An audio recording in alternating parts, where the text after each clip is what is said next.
हर हर महादेव। तो आज से शिव महापुराण का अध्याय प्रारंभ हो रहा है।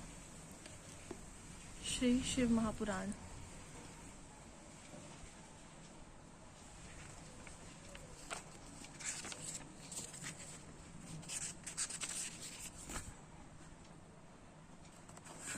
पहला अध्याय।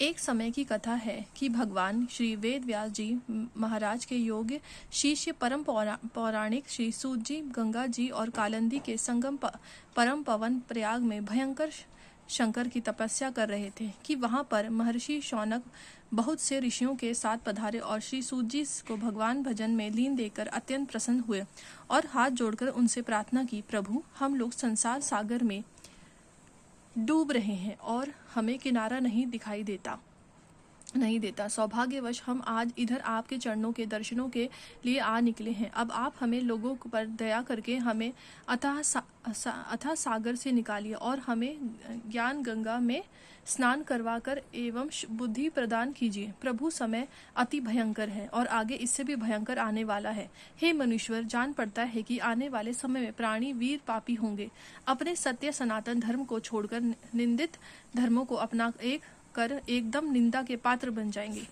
अधिकतर मनुष्य असत्यवादी, धन के इच्छुक, सत्कर्म रहित पाप कर्मों में लगे रहेंगे और कलयुग के प्रभाव से अपनी जातियों के कर्मों को छोड़कर जप, तीर्थ इत्यादि को भुलाकर पाखंड में पड़ जाएंगे। इसमें यम नियम तथा संयम कुछ भी ना हो सकेगा। अज्ञानता में पड़कर इंद्रियों के दास बनकर व्यभिचारी आदि कुकर्मों में पड़कर पाप नाम से पीड़ित हो जाएंगे। सत्य को त्याग कर और झूठ को अपनाकर प्रेम और प्यार को त्याग कर शत्रुता को अपनाएंगे।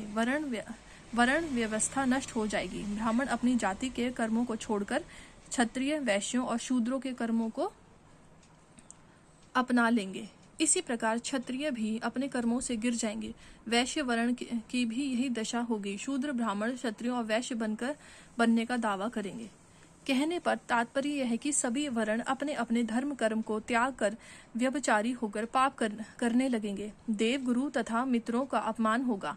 ब्राह्मण क्षत्रिय जातियों की धज्जियां उड़ाई जाएंगी। क्रोध और अहंकार में फंसकर संसार के अथाह सागर में समा जाएंगे। शूद्र यथोपवित धारण करके अपने आप को ब्राह्मण तथा क्षत्रिय कहकर पुकारेंगे। इस प्रकार